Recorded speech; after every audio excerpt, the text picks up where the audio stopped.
আজকের এই আলোচনায় স্বাগত। আমাদের হাতে টেক ওয়ার্ল্ড বাংলাদেশ থেকে ১লা ডিসেম্বর ২০২৫-এর কয়েকটা বেশ ইন্টারেস্টিং প্রযুক্তি সংবাদ আছে। আর এগুলোকে যদি পাশাপাশি রাখা যায় তাহলে প্রযুক্তি জগতের একটা অদ্ভুত চিত্র ফুটে ওঠে।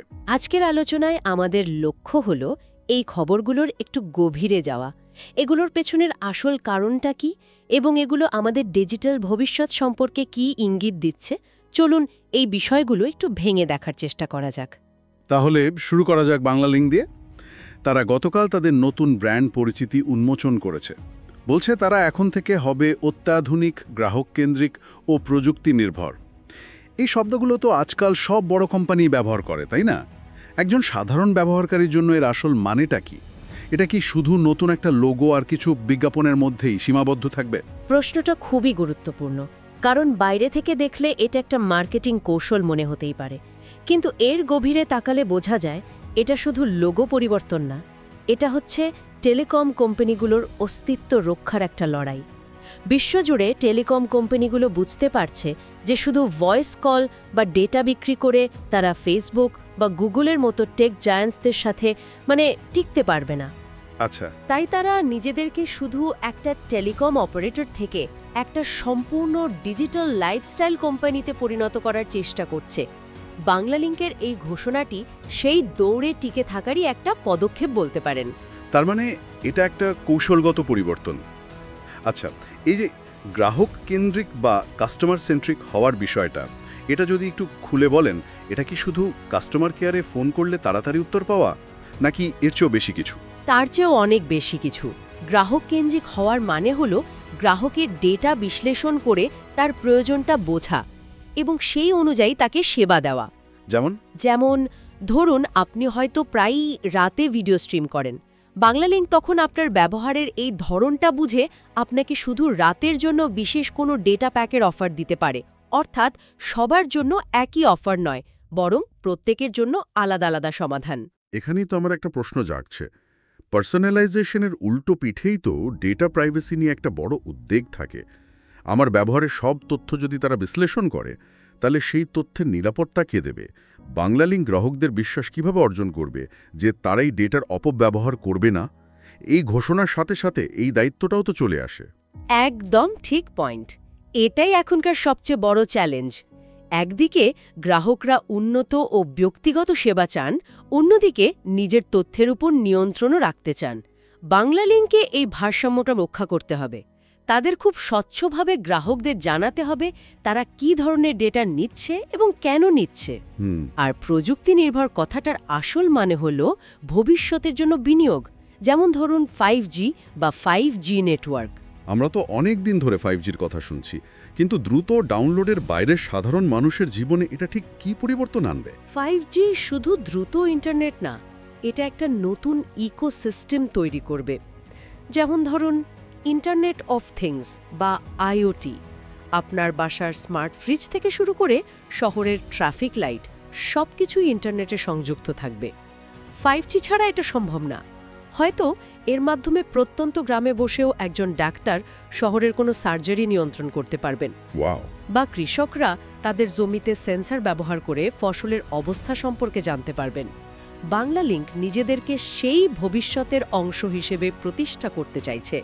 তারা শুধু ডেটা বিক্রির একটা পাইপলাইন হয়ে থাকতে চায় না। বোঝা গেল। তার মানে একদিকে বাংলালিংকের মতো বড় কর্পোরেশনগুলো দেশের ডিজিটাল হাইওয়ে তৈরি করছে, আর ঠিক তখনই আমাদের হাতে আরেকটা খবর এসেছে যা বলছে সেই হাইওয়ে কারা ব্যবহার করবে। শপার্স লিংক নামে দেশের প্রথম সম্পূর্ণ বাংলাদেশি পণ্যের একটি ই-কমার্স পোর্টাল আসছে। এটা কিন্তু দারুণ এক খবর। এই খবরটা ছোট মনে হলেও এর প্রভাব অনেক বড় হতে পারে। প্রচলিত বড় ই-কমার্স সাইটগুলোতে কি হয়, বিদেশি ব্র্যান্ড আর পণ্যের এত ভিড় যে আমাদের দেশের ভালো ভালো পণ্যগুলো প্রায় হারিয়েই যায়। অ্যালগোরিদমও প্রায়শই জনপ্রিয় আন্তর্জাতিক পণ্যকেই সামনে নিয়ে আসে। এটা আমি নিজেও লক্ষ্য করেছি। ধরুন, কেউ যদি একটা ভালো মানের চামড়ার ব্যাগ কিনতে চায়, তাকে হয়তো বিদেশি ব্র্যান্ডের বিজ্ঞাপনই বেশি দেখানো হয়, অথচ আমাদের দেশেই বিশ্বমানের চামড়ার পণ্য তৈরি হয়। ঠিক তাই। শপার্স লিংকের মতো একটি বিশেষায়িত প্ল্যাটফর্ম এই সমস্যাটার সমাধান করতে পারে। ভাবুন একবার, টাঙ্গাইলের একজন তাঁতি বা মুন্সীগঞ্জের একজন মৃৎশিল্পী বা রাজশাহীর একজন আম চাষি এখন কোনো মধ্যস্বত্বভোগী ছাড়াই সরাসরি সারা দেশের ক্রেতার কাছে নিজেদের পণ্য পৌঁছে দিতে পারবেন। এটা অনেকটা গ্লোবাল প্ল্যাটফর্ম এটসির মতো, যা সারা বিশ্বের কারিগরদের এক জায়গায় নিয়ে এসেছে। শপার্স লিংক হতে পারে আমাদের নিজস্ব এটসি। এটা শুনে আমার নিজেরই একজন পরিচিত উদ্যোক্তার কথা মনে পড়ছে, যিনি দারুণ সব পাটের তৈরি পণ্য বানান, কিন্তু সেভাবে ক্রেতার কাছে পৌঁছাতে পারেন না। এই প্ল্যাটফর্মটা তার মতো হাজারো মানুষের জন্য একটা আশীর্বাদ হতে পারে। তবে এখানে একটা চ্যালেঞ্জও তো আছে। আইডিয়াটা দারুণ, কিন্তু বাস্তবায়ন কতটা সহজ হবে? বড় ই-কমার্স সাইটগুলোর তো বিশাল লজিস্টিক্স নেটওয়ার্ক থাকে, দ্রুত ডেলিভারি দেয়। শপার্স লিংক কি সেই জায়গায় প্রতিযোগিতা করতে পারবে? মান নিয়ন্ত্রণই বা কিভাবে করবে? হ্যাঁ, সেটাও একটা প্রশ্ন। চ্যালেঞ্জ তো অবশ্যই আছে, বিশেষ করে লজিস্টিক্স এবং কোয়ালিটি কন্ট্রোল। হয়তো প্রথম দিকে তাদের ডেলিভারি একটু ধীর হতে পারে, কিন্তু তাদের মূল শক্তি হবে পণ্যের মৌলিকতা। যারা দেশীয় এবং খাঁটি পণ্য খুঁজছেন তারা হয়তো 2 দিন বেশি অপেক্ষা করতেও রাজি থাকবেন। পয়েন্ট। দেশের সম্পদকে দেশের মানুষের কাছে এবং বিশ্বের কাছে তুলে ধরার জন্য দেশীয় প্রযুক্তি ব্যবহার করা হচ্ছে। এটা ডিজিটাল মেড ইন বাংলাদেশের একটা চমৎকার উদাহরণ। দারুণ একটা দৃষ্টিভঙ্গি। তার মানে দেশের ডিজিটাল অগ্রযাত্রার দুটো ভিন্ন চিত্র আমরা দেখলাম। বড় কোম্পানিগুলো অবকাঠামো তৈরি করছে, আর ছোট উদ্যোক্তারা সেই অবকাঠামো ব্যবহার করে নিজেদের জায়গা করে নিচ্ছে। দুটোই একে অপরের পরিপূরক। আচ্ছা, এই যে বড় প্ল্যাটফর্ম আর তাদের নির্ভরযোগ্যতার কথা এলো, এটা আমাদের পরের খবরে নিয়ে যায়। অ্যামাজন আর গুগলকে নিয়ে একটা খবর, যা পড়ে আমি বেশ অবাক হয়েছি। হ্যাঁ, বিষয়টা আসলেই অবাক করার মতো, কারণ তারা তো প্রযুক্তি জগতের 2 চিরপ্রতিদ্বন্দ্বী। ঠিক তাই, তারা একসাথে একটি যৌথ মাল্টি ক্লাউড পরিষেবা নিয়ে এসেছে। খবরের ভাষ্যমতে এখন ইন্টারনেটে সামান্য সময়ের অচলাবস্থাও কোটি কোটি ডলারের ক্ষতি করে দেয়। এই পরিষেবাটি নাকি সেই সমস্যারই সমাধান। কিন্তু এমন কি হলো যে 2 কট্টর প্রতিযোগী একসাথে কাজ করতে রাজি হয়ে গেল? এর পেছনের আসল কারণটা কি? এর পেছনে কারণটা হলো ভয়, ব্যবসার ক্ষতির ভয় এবং গ্রাহকদের আস্থা হারানোর ভয়। আমরা সম্প্রতি দেখেছি কয়েক ঘন্টার জন্য ফেসবুক বা গুগলের সেবা বন্ধ হয়ে যাওয়ায় বিশ্বজুড়ে কি পরিমাণ তোলপাড় হয়েছিল। অনেক ছোট ব্যবসা যারা ফেসবুকের ওপর নির্ভরশীল, তারা মারাত্মক ক্ষতির শিকার হয়েছিল। মাল্টি ক্লাউড শব্দটার মানে হলো কোনো একটি কোম্পানির ক্লাউড পরিষেবার ওপর পুরোপুরি নির্ভর না করে একই সাথে একাধিক পরিষেবা ব্যবহার করা। এটাকে কি আমরা দুটো ভিন্ন কোম্পানির জেনারেটর একসাথে ব্যবহার করার সাথে তুলনা করতে পারি? ধরুন, আমার অফিসের জন্য আমি দুটো আলাদা কোম্পানির দুটো জেনারেটর ভাড়া করলাম। একটার বিদ্যুৎ চলে গেলে বা নষ্ট হয়ে গেলে অন্যটা স্বয়ংক্রিয়ভাবে চালু হয়ে যাবে। বিষয়টা কি এমন? একদম নিখুঁত উদাহরণ। ধরুন, নেটফ্লিক্স বা কোনো একটি বড় ব্যাংকের অ্যাপ অ্যামাজনের ওয়েব সার্ভিসে মানে AWS-এ হোস্ট করা আছে। যদি কোনো টেকনিক্যাল কারণে AWS ডাউন হয়ে যায়, তাহলে ওই সেবাগুলো পুরোপুরি বন্ধ হয়ে যাবে।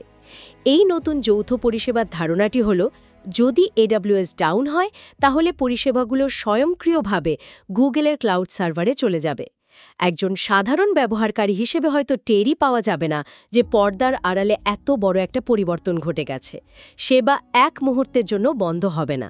তার মানে নির্ভরযোগ্যতা এখন এতটাই গুরুত্বপূর্ণ হয়ে উঠেছে যে প্রতিযোগিতাকেও পাশে সরিয়ে রাখতে হচ্ছে। কিন্তু দুটো ভিন্ন ক্লাউড একসাথে চালানো কি অনেক বেশি ব্যয়বহুল বা প্রযুক্তিগতভাবে জটিল নয়? এই সমাধানটা কি তাহলে শুধু নেটফ্লিক্স বা বড় ব্যাংকগুলোর মতো বিশাল কোম্পানিগুলোর জন্য? ছোট বা মাঝারি আকারের কোম্পানিগুলোর পক্ষে কি এটা করা সম্ভব? এটাই হলো এর সীমাবদ্ধতা। মাল্টি ক্লাউড সেটআপ করা বেশ জটিল এবং ব্যয়বহুল।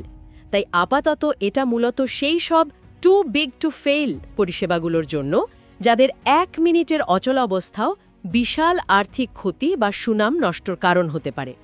তবে এই পদক্ষেপের একটা বৃহত্তর তাৎপর্য আছে।